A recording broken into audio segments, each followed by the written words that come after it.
¿Cómo leer la Biblia? ¿No habéis leído? ¿No habéis leído? Y si supieseis qué significa Mateo 12, del 3 al 7. Los escribas y los fariseos eran grandes lectores de la ley. Ellos estudiaban continuamente los libros sagrados, escudriñando cada palabra y cada letra. Tomaban notas de muy escasa importancia, aunque algunas de ellas eran notas muy curiosas, como cuál era el versículo colocado exactamente a la mitad de todo el Antiguo Testamento, cuál era el versículo colocado a la mitad de la mitad, cuántas veces aparecía una palabra, e incluso cuántas veces aparecía una letra, y el tamaño de la letra y su posición única. Nos han legado un cúmulo de observaciones maravillosas sobre simples palabras de la Santa Escritura. La misma cosa pudieran haber hecho con cualquier otro libro, y la información habría sido tan importante como los hechos que han recogido muy laboriosamente en relación a la letra del Antiguo Testamento. Sin embargo, eran esforzados lectores de la ley.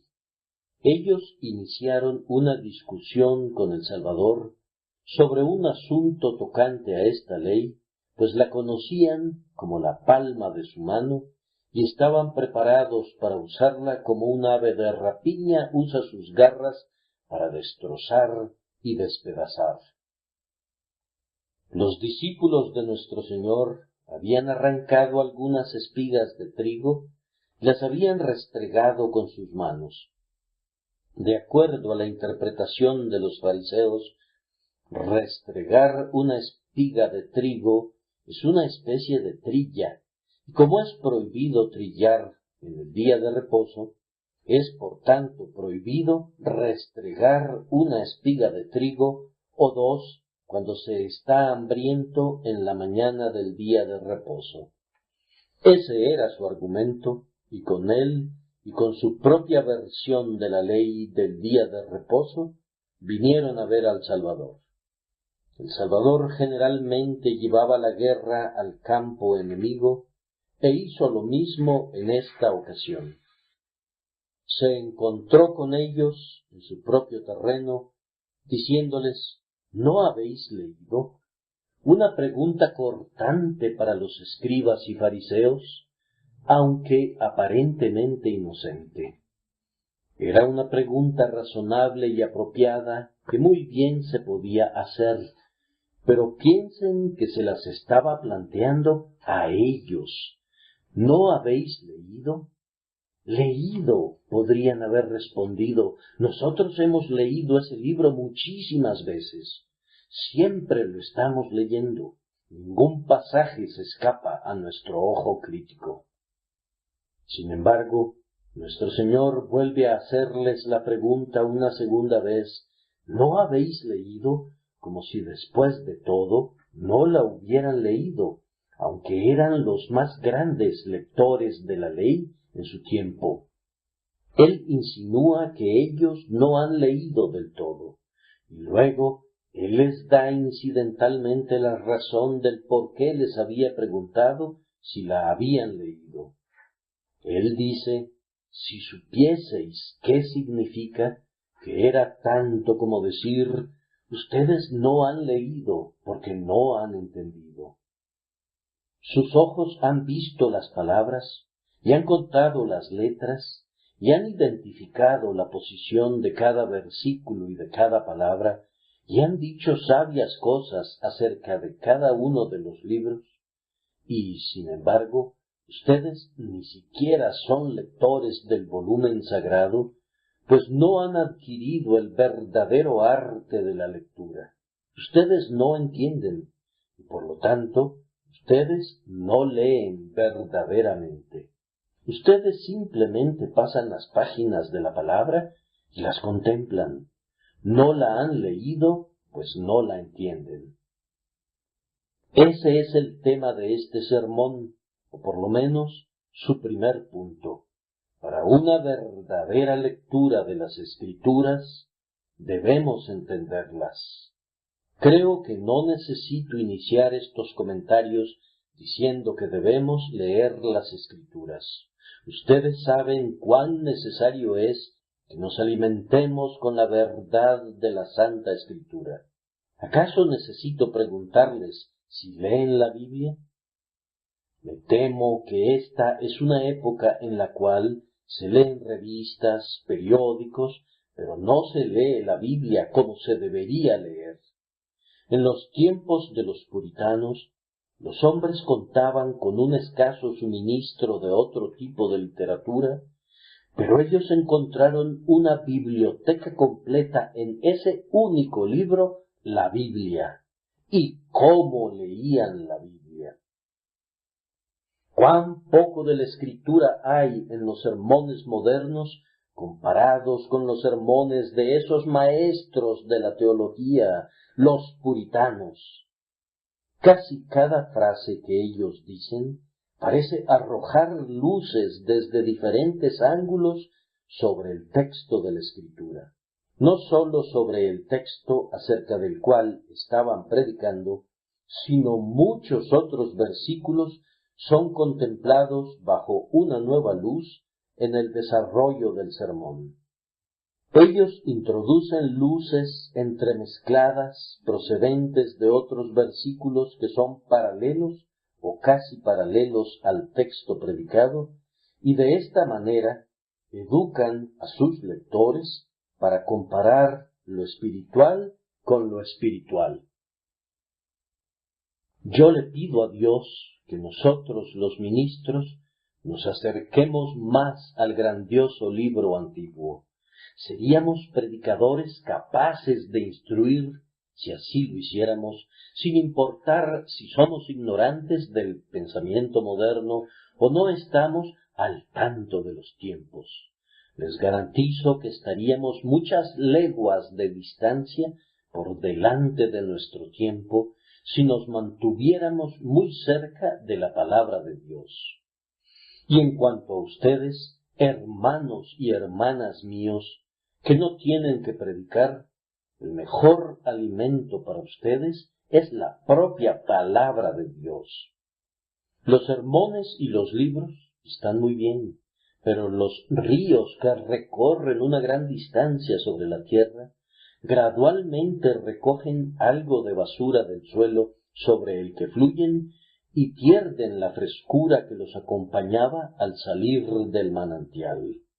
La verdad es más dulce cuando acaba de salir de la roca abierta, pues ese primer chorro no ha perdido nada de su vitalidad ni de su carácter celestial. Siempre es mejor beber agua del pozo que del tanque de almacenamiento. Ustedes se darán cuenta que leer la palabra de Dios por ustedes mismos, leer esa palabra más que comentarios y notas acerca de ella, es la manera más segura de crecer en la gracia. Beban la leche sin adulteración de la palabra de Dios y no la leche descremada o la leche mezclada con agua proveniente de la palabra del hombre. Ahora, queridos hermanos, nuestro punto es que mucha lectura aparente de la Biblia no es verdaderamente lectura de la Biblia. Los versículos desfilan ante el ojo y las frases se deslizan por la mente, pero no hay una verdadera lectura. Un viejo predicador solía decir que la palabra tiene un poderoso cauce sin interrupciones en muchas personas hoy en día, pues entra por un oído y de inmediato sale por el otro. Lo mismo parece suceder con algunos lectores. Pueden leer muchísimo, pero es porque no leen nada. El ojo mira, pero la mente no descansa nunca. El alma no se posa sobre la verdad ni se queda allí. Revolotea sobre el paisaje como podría hacerlo un pájaro, pero no construye ningún nido allí, ni encuentra descanso para la planta de su pie. Ese tipo de lectura no es lectura. Entender el significado es la esencia de la verdadera lectura. La lectura contiene su carne jugosa y la piel es de poco valor. En la oración hay algo que podríamos describir como orar en oración, una forma de orar que constituye las entrañas de la oración.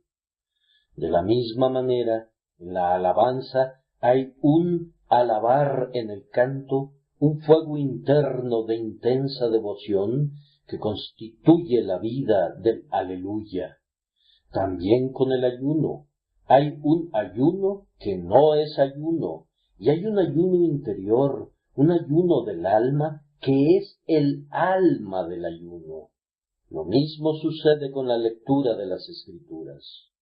Hay una lectura interior, la esencia de la lectura, una lectura verdadera y viva de la palabra. Es el alma de la lectura, y si no está presente allí, la lectura se convierte en un ejercicio mecánico que no beneficia en nada. Ahora, queridos hermanos, a menos que entendamos lo que leemos, no hemos leído nada. El corazón de la lectura está ausente. Comúnmente condenamos a los católicos romanos porque conservan la misa en latín. Sin embargo, da lo mismo que sea en latín o en cualquier otro idioma si la gente no puede entender. Algunos se consuelan a sí mismos con la idea de que han llevado a cabo una buena acción cuando han leído un capítulo, pero cuyo significado no han entendido del todo. Pero, ¿acaso la propia naturaleza no rechaza esto como mera superstición? Si hubieras colocado el libro al revés y hubieras dedicado el mismo tiempo a leer las letras en esa posición, te habrías beneficiado tanto como si lo leyeras en la posición normal sin entenderlo. Si tuvieran el Nuevo Testamento en griego, para muchos de ustedes sería imposible de entender, pero se beneficiarían de igual manera leyendo eso como si leyeran el Nuevo Testamento en español, a menos que lo leyeran con un corazón capaz de entenderlo. No es la letra la que salva al alma. La letra mata en muchos sentidos y nunca puede dar la vida. Si insistes en quedarte solo con la letra, puedes ser tentado a usarla como un arma en contra de la verdad, como lo hicieron los fariseos antiguamente, y tu conocimiento de la letra puede engendrar orgullo en ti para tu propia destrucción. Es por medio del espíritu, o sea, el significado interno real que es absorbido por el alma, que somos bendecidos y santificados. Nos saturamos de la palabra de Dios como el vellón de Gedeón, que estaba remojado del rocío del cielo. Y esto sólo puede suceder cuando recibimos la palabra en nuestras mentes y en nuestros corazones, aceptándola como la verdad de Dios y entendiéndola de tal manera como para gozarnos en ella. Entonces debemos entenderla, o de lo contrario, no la hemos leído correctamente. De verdad, el beneficio de la lectura debe llegar al alma por el camino del entendimiento. Cuando el sumo sacerdote entraba al lugar santo, siempre encendía el candelero de oro antes de quemar el incienso sobre el altar. Diríamos que como para mostrar que la mente debe tener iluminación antes que los afectos puedan elevarse de manera apropiada hacia su objeto divino. Debe haber conocimiento de Dios antes de que pueda haber amor a Dios. Debe haber un conocimiento de las cosas divinas como son reveladas antes de que pueda existir el gozo de ellas. Debemos procurar entender, en la medida que nuestra mente finita pueda captarlo, lo que Dios quiere decir con esto y con aquello. De lo contrario, podemos pesar el libro y no sentir ningún amor por sus contenidos. Podemos reverenciar la letra y, sin embargo, no sentir ninguna devoción por el Señor que nos habla por medio de estas palabras. Amados hermanos, nunca van a obtener consuelo para sus almas de una fuente que no entienden, ni van a encontrar ninguna guía para sus vidas de algo que no comprenden, ni ninguna aplicación práctica para su carácter podrá venir de lo que no es entendido por ustedes. Entonces, si debemos entender de tal manera lo que leemos, ya que de lo contrario habremos leído en vano, así se muestra que cuando nos acercamos al estudio de la Santa Escritura, debemos tratar que nuestra mente esté muy despierta para esa lectura. No siempre estamos en condiciones, me parece a mí, de leer la Biblia. A veces haríamos bien en detenernos antes de abrir el volumen. Quita tu calzado de tus pies, porque el lugar en que tú estás, tierra santa es. Acabas de hacer a un lado tus cuidados y tus ansiedades acerca de tus negocios en el mundo, y no puedes tomar ese libro y entrar en sus misterios celestiales de manera inmediata. De la misma manera que pides una bendición para tus alimentos antes de comer, también sería una buena regla que pidieras una bendición para la palabra antes de que participes de su alimento celestial. Pide al Señor que fortalezca tus ojos antes de que te atrevas a mirar la luz eterna de la Escritura. Así como los sacerdotes se lavaban sus pies en la fuente de bronce antes de dedicarse a su trabajo santo, así también sería bueno lavarse los ojos del alma con los que ves la palabra de Dios, y también lavarse los dedos, si puedo expresarlo así, los dedos de la mente con los que pasas las páginas, para que puedas tratar de manera santa a un libro santo. Di a tu alma, alma mía, despierta. No estás a punto de leer un periódico, no estás pasando las páginas escritas por un poeta humano para que seas deleitado por su brillante poesía. Te estás acercando a Dios, que se sienta en la palabra al igual que un coronado monarca lo hace en sus salones. Despierta, gloria mía, que despierte todo lo que está dentro de mí. Aunque ahora mismo no esté alabando y glorificando a Dios, estoy a punto de considerar eso que me llevará a hacerlo, y por lo tanto es un acto de devoción. Por tanto, debes estar alerta, alma mía, debes estar alerta, y no estés cabeceándote de sueño ante el majestuoso trono de Dios. La lectura de la Escritura es para nosotros la hora de la comida espiritual. Toquen el timbre y convoquen a cada una de sus facultades para que se reúnan en la propia mesa del Señor, para tener un banquete con el precioso alimento que está disponible para nosotros ahora.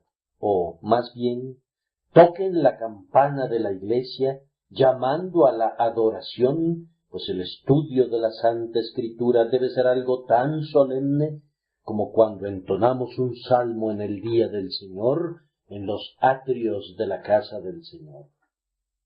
Siendo así las cosas, ustedes comprenderán de inmediato, queridos amigos, que si van a entender lo que leen, necesitan meditar acerca de esa lectura.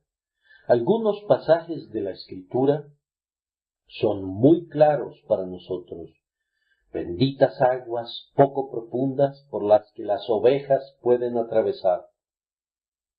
Pero hay profundidades en las que nuestra mente podría más bien ahogarse antes que nadar con placer si se acercara a esas aguas sin la debida precaución.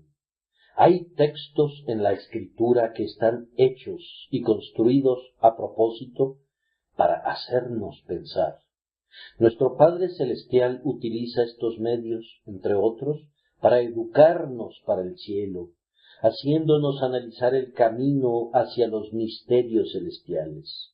Por eso, Él nos presenta su palabra de forma un poco complicada, para forzarnos a meditar en ella antes de que descubramos su dulzura. Ustedes saben que Él habría podido explicarnos un concepto de tal manera que lo pudiéramos entender en un minuto, pero no quiere hacerlo así en cada caso. Muchos de los velos que cubren la Escritura no están diseñados para encubrir su significado para los diligentes, sino para forzar la mente para que sea activa, pues a menudo la diligencia de corazón que busca entender la mente divina hace más bien al corazón que el conocimiento mismo. La meditación y la reflexión nos ejercitan y fortalecen nuestra alma para poder recibir verdades más elevadas aún. He escuchado la historia de las madres en las Islas Baleares que en tiempos antiguos, queriendo que sus hijos llegaran a ser buenos honderos, colocaban su comida en alto donde no la pudieran alcanzar, por lo que tenían que utilizar su honda y lanzar una piedra para bajar el alimento. Nuestro Señor desea que seamos buenos honderos y coloca alguna preciosa verdad en alto donde no la podemos alcanzar excepto utilizando nuestra honda, y finalmente damos en el blanco y encontramos alimento para nuestras almas. Entonces tenemos el doble beneficio de aprender el arte de la meditación y de participar de la dulce verdad que ha sido puesta a nuestro alcance por medio de ella. Hermanos míos, debemos meditar. Estas uvas no van a producir vino a menos que caminemos sobre ellas. Estas aceitunas deben ser trituradas por la prensa y aplastadas una y otra vez para que puedan darnos su aceite. En un plato de nueces, ustedes pueden saber cuál nuez ha sido comida, pues hay un hoyito que el insecto ha perforado en la cáscara, solamente un hoyito, y luego, dentro, encontramos al bicho comiéndose la nuez. Pues bien, es una cosa grandiosa perforar la cáscara de la letra para luego vivir dentro, alimentándonos de la nuez. Quisiera ser un gusanito así, que pudiera vivir dentro, alimentándome de la palabra de Dios, habiendo perforado el hoyito en la cáscara y habiendo alcanzado el misterio más profundo del bendito Evangelio. La palabra de Dios es siempre más preciosa para el hombre que vive mayor tiempo en ella. El año pasado estaba sentado bajo un árbol de haya muy frondoso y sentí placer al observar con mucha curiosidad los hábitos singulares de ese árbol tan maravilloso que parece poseer una inteligencia que otros árboles no tienen.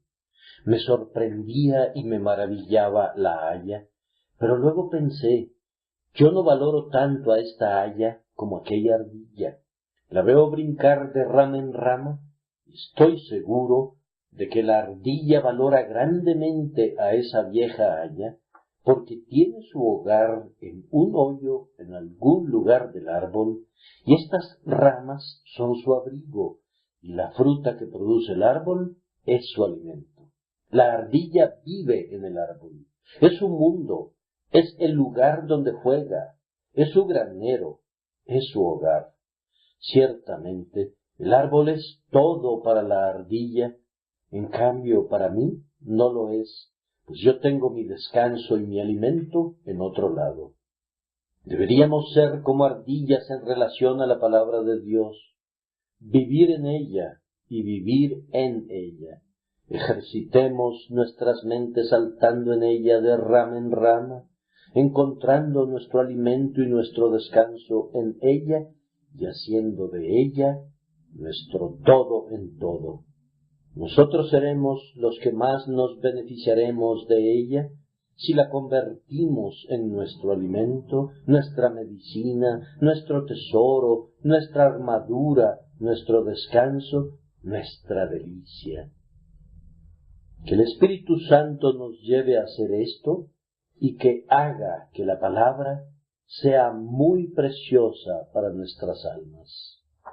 Amados hermanos, a continuación quiero recordarles que para este propósito debemos ser forzados a orar. Es algo grandioso ser llevados a pensar, pero es más grandioso aún ser guiados a orar después de haber sido llevados a pensar. ¿Acaso no me estoy dirigiendo a algunos de ustedes que no leen la palabra de Dios y acaso no estoy hablando a muchos más que la leen, pero no la leen con la fuerte voluntad de entenderla? Yo sé que así es. ¿Quieren empezar a ser verdaderos lectores? ¿Se van a esforzar de ahora en adelante por entenderla? Entonces deben caer de rodillas, deben implorar la dirección de Dios. ¿Quién es el que mejor entiende un libro? Su autor. Si quisiera estar seguro del verdadero significado de una frase más bien enredada y su autor viviera cerca de mí y pudiera visitarlo, tocaría a su puerta y le preguntaría, ¿sería tan amable de explicarme el significado de esa frase? No tengo ninguna duda de que su frase es muy clara, pero yo soy tan ignorante que me resulta difícil interpretarla. No tengo ni el conocimiento ni el dominio del tema que usted posee, y por lo tanto sus alusiones y descripciones están fuera del alcance de mi conocimiento.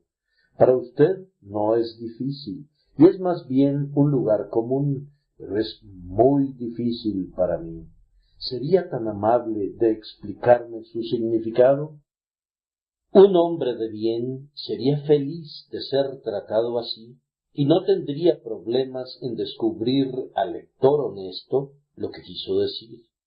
Así tendría la certeza de haber entendido el significado correcto, pues habría ido al origen, es decir, habría consultado al propio autor.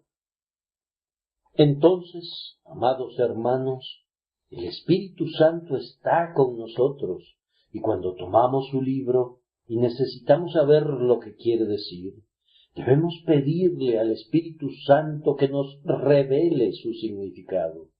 Él no hará un milagro, pero elevará nuestras mentes y nos sugerirá pensamientos que nos van a guiar hacia adelante por medio de una mutua relación natural, hasta que al fin llegaremos a la esencia y al corazón de la instrucción divina.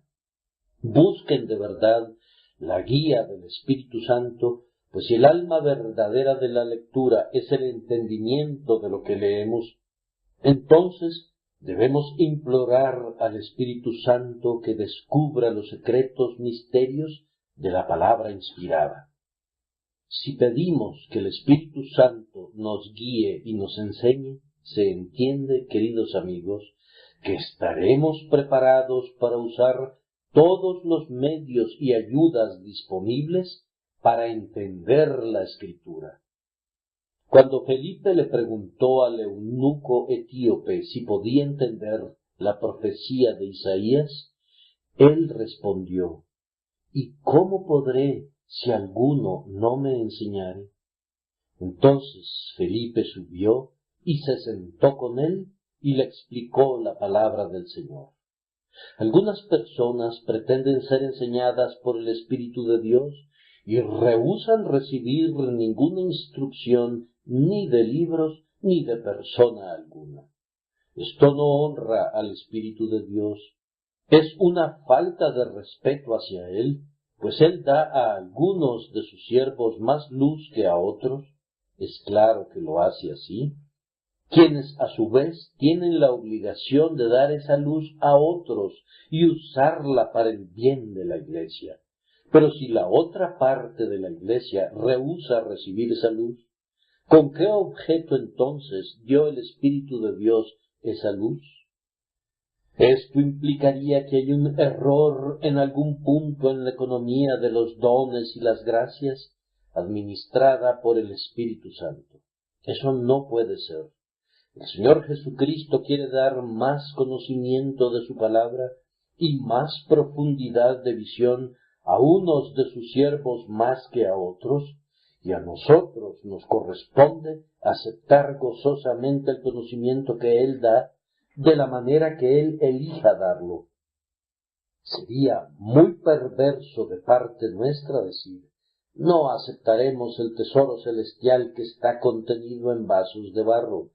Si Dios quiere darnos el tesoro celestial directamente de su mano, pero no por medio de vasos de barro, lo aceptaremos. Pero pensamos que somos demasiado sabios, nuestra mente es sumamente celestial, somos demasiado celestiales para que nos interesen esas joyas que están colocadas en vasijas de barro. No escucharemos a nadie y no leeremos nada excepto el propio libro, ni tampoco aceptaremos ninguna luz excepto la que se desliza por las hendiduras de nuestro propio techo. No queremos ver si tenemos que utilizar la vela de alguna persona, preferimos permanecer en la oscuridad. Hermanos, no caigamos en esa insensatez.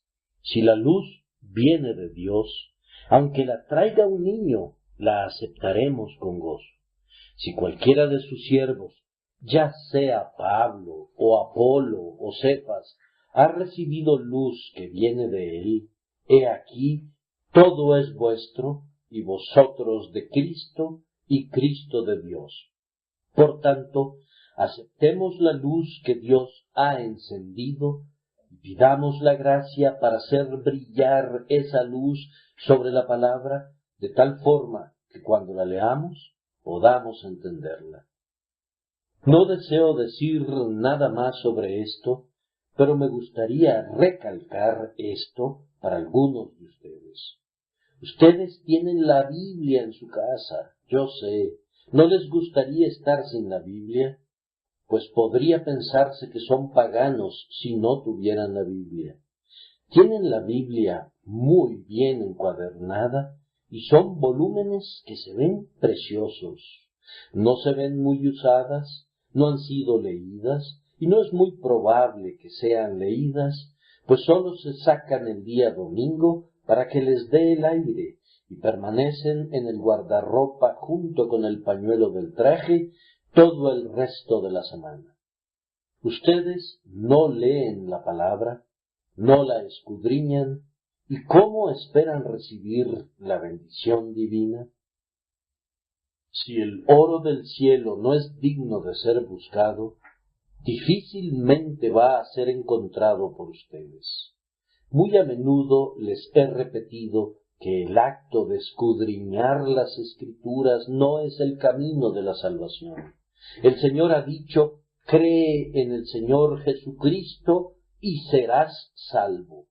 Pero aún así, la lectura de la palabra, lo mismo que el oírla, a menudo lleva a la fe, y la fe trae salvación, ya que la fe viene por el oír, y la lectura es una forma de escuchar. Mientras están investigando para saber qué es el Evangelio, puede agradar a Dios dar la bendición a sus almas. Pero qué pobremente leen la Biblia algunos de ustedes. No quiero decir algo que sea muy severo, si no es estrictamente la verdad. Que hablen sus propias conciencias. Pero quiero hacer una pregunta muy osada. ¿Acaso no leen la Biblia, muchos de ustedes, de una manera muy apresurada? Leen solo un poquito y luego la hacen a un lado. ¿Acaso no olvidan pronto lo que han leído y pierden el poco efecto que pudo haber tenido la lectura? ¿Cuán pocos de ustedes están decididos a llegar hasta el alma de ella, hasta su vida, su esencia y beber de su significado? Pues bien, si no hacen eso, les digo de nuevo que la lectura de ustedes es una lectura miserable, muerta, que no produce beneficio alguno. Ni siquiera la podemos llamar lectura, pues ese nombre no podría aplicarse.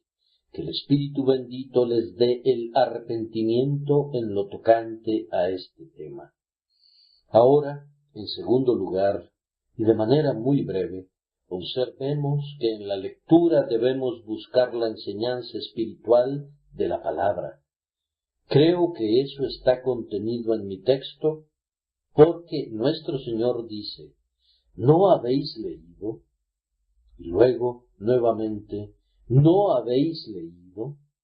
Y luego dice, y si supieseis qué significa, y el significado es algo muy espiritual. El texto que citaba es, misericordia quiero y no sacrificio. Un texto tomado del profeta Oseas. Ahora, los escribas y los fariseos enfatizaban la letra, el sacrificio, degollar el ganado y rituales parecidos. Ellos pasaban por alto el significado espiritual del pasaje, misericordia quiero y no sacrificio, es decir, que Dios prefiere que nos preocupemos por nuestros semejantes más que por el cumplimiento de cualquier ceremonial de su ley, y que al dar prioridad a su observación, hagamos pasar hambre o sed, o causemos la muerte a cualquiera de las criaturas que sus manos han hecho. Deberían haber ido más allá de lo exterior hacia lo espiritual, y todas nuestras lecturas deben hacer lo mismo. Observen que este es el caso cuando leemos los pasajes históricos. ¿No habéis leído lo que hizo David cuando él y los que con él estaban tuvieron hambre? ¿Cómo entró en la casa de Dios y comió los panes de la proposición, que no les era lícito comer ni a él ni a los que con él estaban, sino solamente a los sacerdotes? Este es un texto histórico que ellos deberían haber leído de tal manera que pudieran haber encontrado su enseñanza espiritual. He oído a algunas personas insensatas que dicen, pues a mí no me interesa leer las partes históricas de la Escritura. Queridos amigos, no tienen la menor idea de lo que están diciendo. Les digo por experiencia que muchas veces he encontrado mayor profundidad espiritual en las historias que la que he encontrado en los salmos. Ustedes dirán, ¿cómo es eso? Yo afirmo que cuando se alcance el significado íntimo y espiritual de una historia, uno se sorprendería a menudo de la maravillosa claridad, la fuerza viva con que la enseñanza penetra en el alma. Algunos de los más maravillosos misterios de la revelación pueden entenderse mejor cuando son explicados de forma visual en las historias que cuando son presentados en forma de una declaración verbal.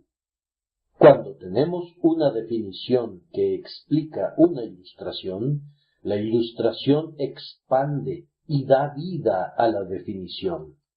Por ejemplo, cuando el propio Señor quiso explicarnos qué es la fe, hizo referencia a la historia de la serpiente de bronce. ¿Y quién que haya leído alguna vez la historia de la serpiente de bronce no ha sentido que ha comprendido mejor la fe por medio del cuadro de las personas que están muriendo por las mordeduras de las serpientes, pero que finalmente viven al contemplar la serpiente de bronce? Este cuadro tiene mayor fuerza que cualquier descripción que el propio Pablo nos haya dado, independientemente de cuán maravillosas son las definiciones y las descripciones de Pablo.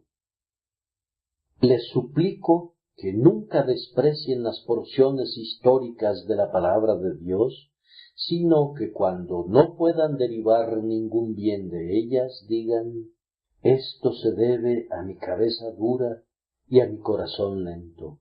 Oh Señor, dígnate aclarar mi cerebro y limpiar mi alma. Cuando Él responda esa oración, ustedes van a sentir que cada porción de la palabra de Dios es dada por inspiración y es y debe ser de utilidad para ustedes. Exclamen: abre mis ojos y miraré las maravillas de tu ley.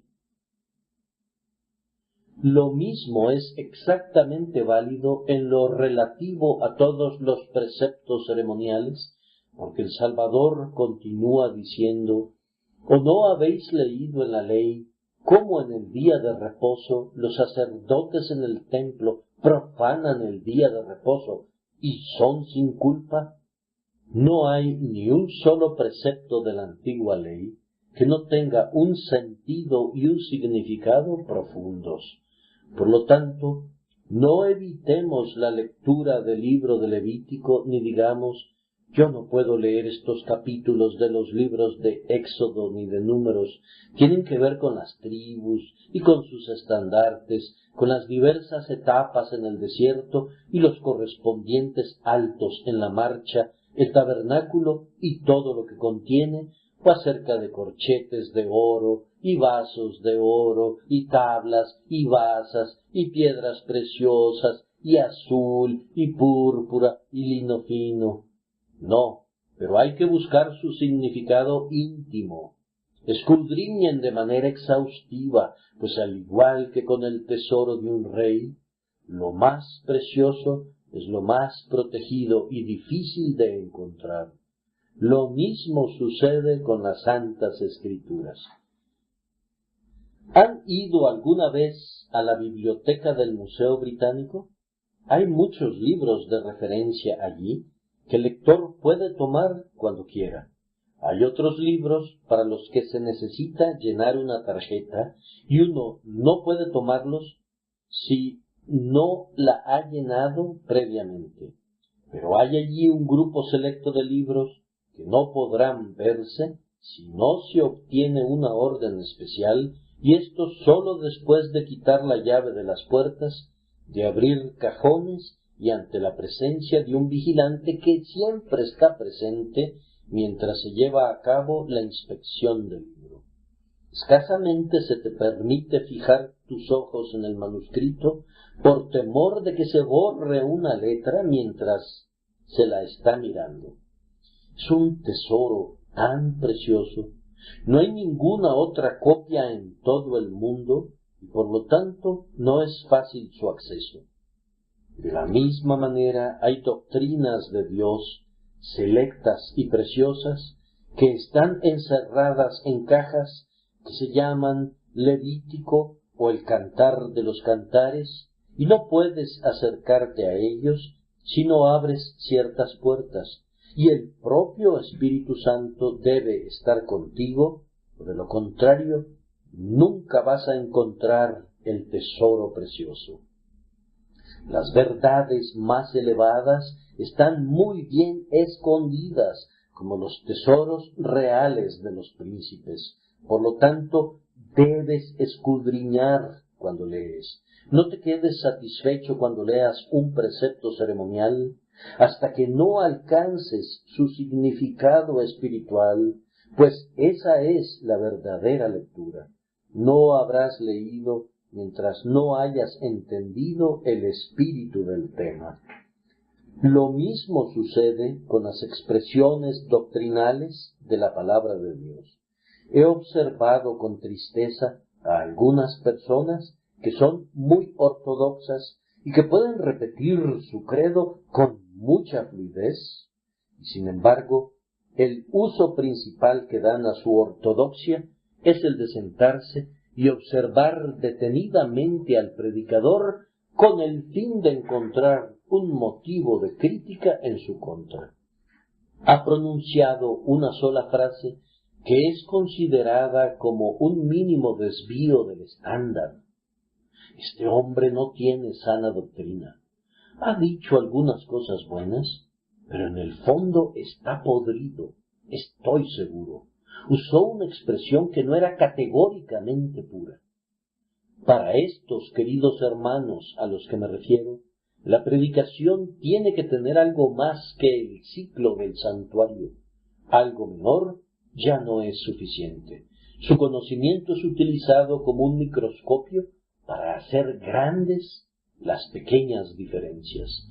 No dudo en afirmar que me he encontrado con personas que pueden dividir un cabello y descubrir la línea que divide su parte oeste de la parte noroeste, en asuntos de teología, pero que no saben nada del verdadero significado de las cosas de Dios.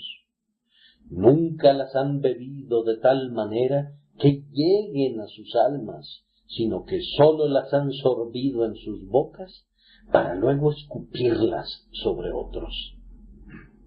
La doctrina de la elección es una cosa, pero saber que Dios te ha predestinado a ti y tener su fruto en buenas obras a las cuales has sido ordenado es algo muy diferente. Hablar del amor de Cristo, hablar del cielo que ha sido destinado para su pueblo y cosas semejantes, todo eso está muy bien.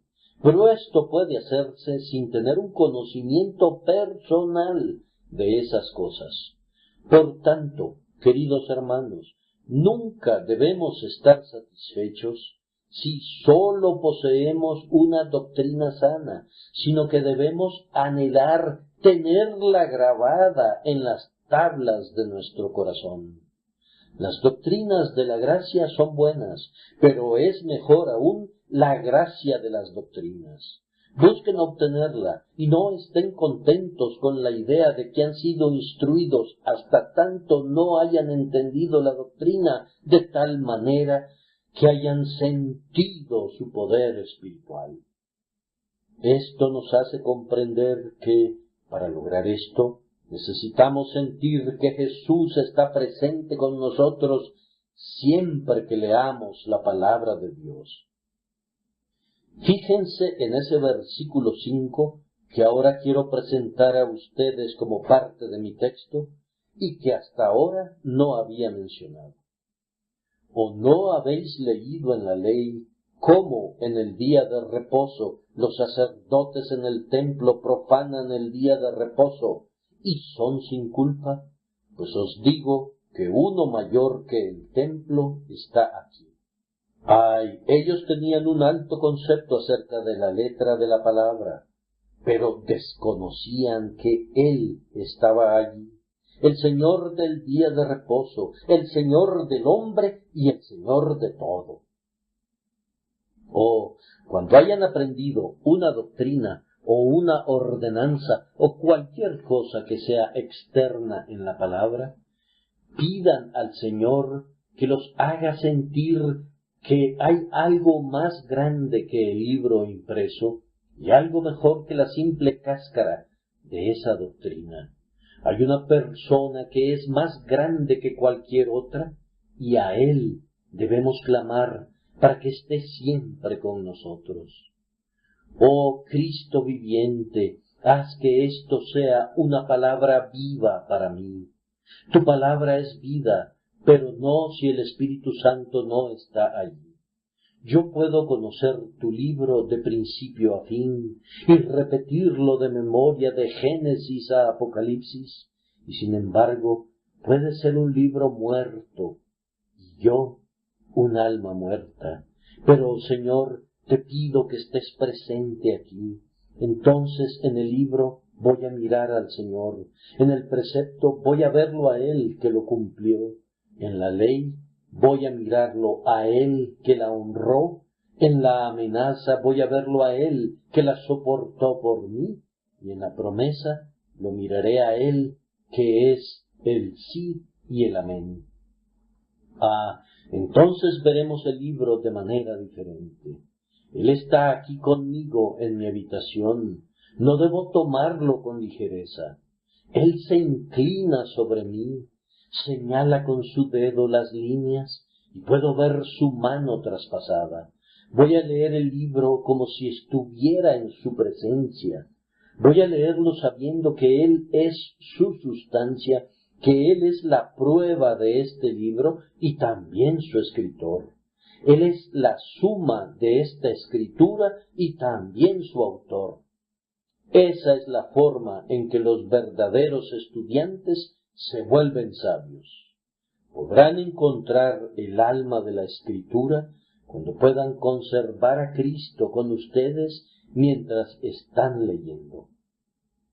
¿Acaso no han oído nunca un sermón que les ha hecho sentir que si Jesús hubiera descendido a ese púlpito mientras el predicador estaba hablando, le habría dicho: deja el púlpito, no tienes nada que hacer aquí. Yo te envié para que predicaras acerca de mí, y tú estás hablando acerca de una docena de cosas diferentes. Vete a casa y aprende de mí, y después ven a predicar. Un sermón que no lleve a Cristo, o del que Jesucristo no sea el principio y el fin, es un tipo de sermón que hará reír a los diablos en el infierno y llorar a los ángeles del cielo si fueran capaces de tales emociones. ¿Ustedes recuerdan la historia de ese hombre de Gales que escuchó predicar a un joven un sermón muy bueno, un sermón grandioso, pomposo, muy elevado? Y cuando hubo terminado de predicar, le preguntó al hombre de Gales qué le había parecido. El hombre le respondió que no le había parecido nada bueno. ¿Y por qué no? Porque Jesucristo no estaba allí. Bien, dijo el predicador, pero mi texto no parecía estar orientado a eso. No importa, dijo el hombre de Gales, tu sermón debía estar orientado a eso. No me parece así, dijo el joven predicador. No, dijo el otro, todavía no sabes cómo predicar. Así es como se debe predicar.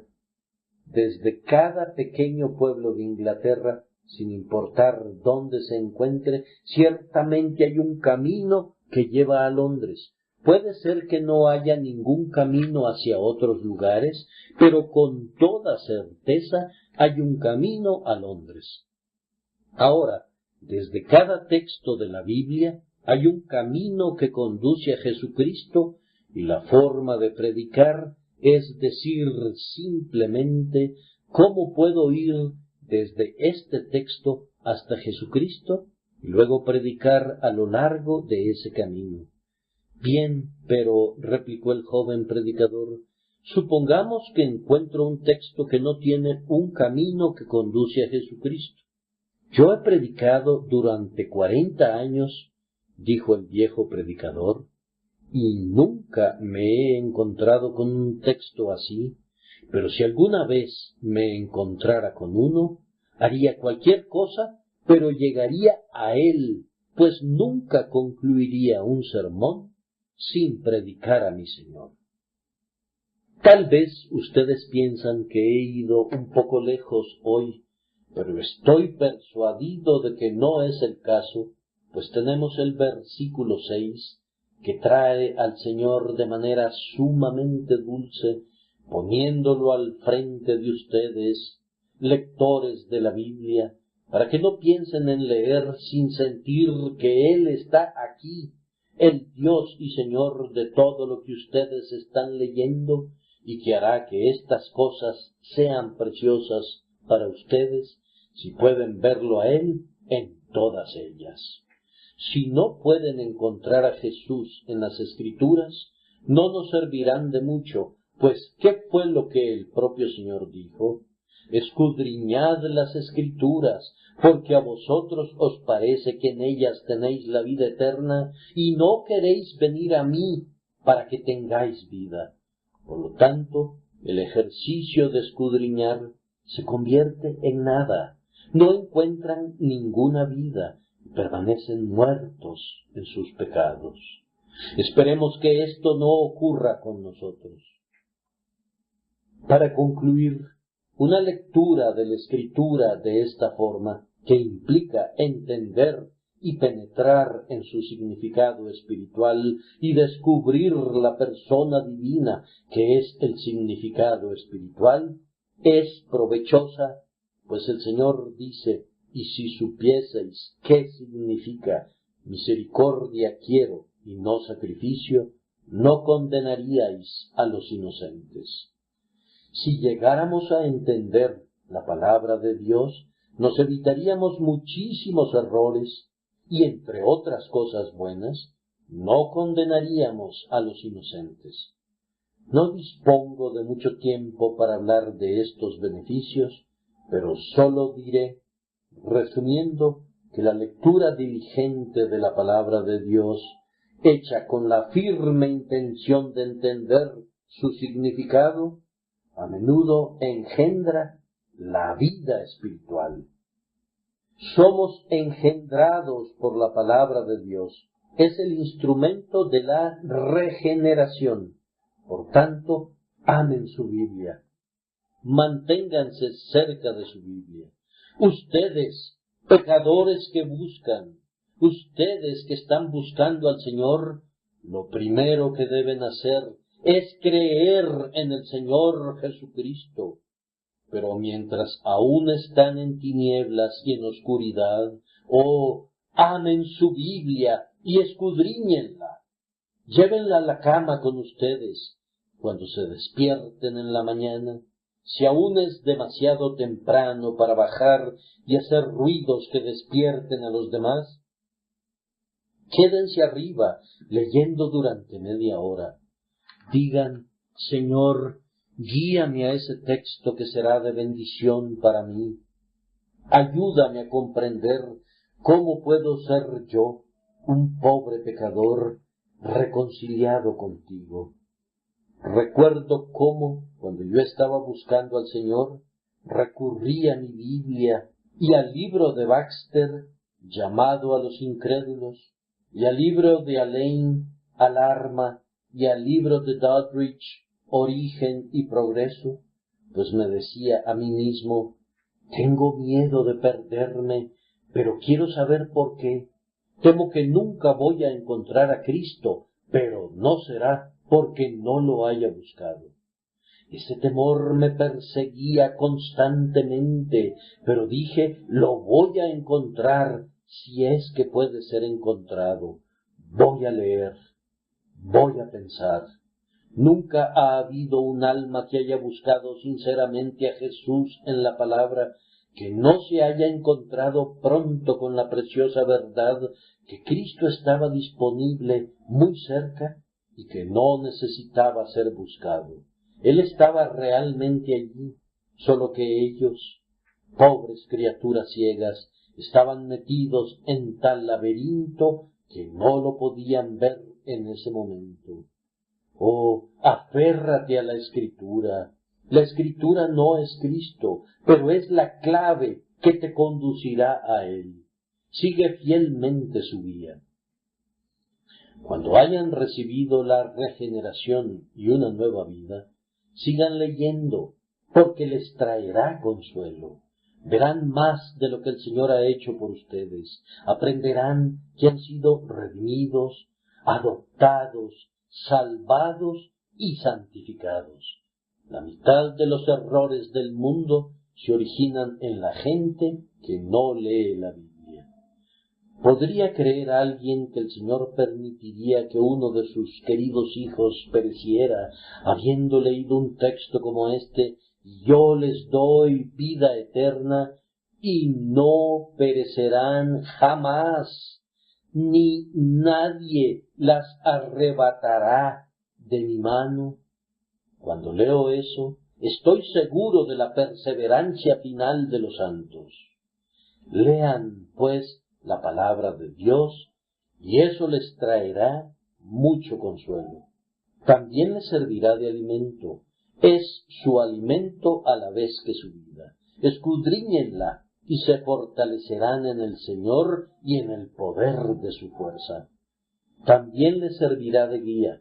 Estoy seguro de que quienes más se apegan al camino recto son los que se mantienen más cerca del libro. A menudo, cuando no saben qué hacer, verán que un texto sale del libro diciendo, sígueme. Algunas veces he visto una promesa que brilla ante mis ojos de la misma manera que brillan las lámparas de un edificio público. A un toque de la llama, una frase o un designio resplandecen. He visto a un texto de la Escritura brillar de esa manera para alumbrar mi alma. Entonces he sabido que ha sido la palabra de Dios para mí y he continuado mi camino lleno de gozo. Oh, y tú encontrarías 1000 ayudas provenientes de ese libro maravilloso si sólo lo leyeras, pues al entender mejor las palabras, lo valorarás más, y conforme envejezcas, el libro crecerá contigo y se convertirá en un manual de devoción de cabellos canos, como antes fue un dulce libro de historias para niños. Sí, siempre será un libro nuevo, una Biblia tan nueva como si hubiera sido impresa ayer, y nadie hubiera visto ninguna de sus palabras hasta este momento. Sin embargo, será más preciosa por todos los recuerdos que se congregan a su alrededor. Conforme pasamos sus páginas, con qué dulzura recordamos pasajes de nuestra historia que nunca se olvidarán ni en la eternidad, sino que permanecerán entremezclados con las promesas llenas de gracia. Amados hermanos, el Señor nos enseña a leer su libro de la vida que ha abierto ante nosotros aquí abajo, para que podamos leer nuestros títulos claramente en ese otro libro de amor que todavía no hemos visto, pero que será abierto en el último gran día. Que el Señor esté con ustedes y los bendiga.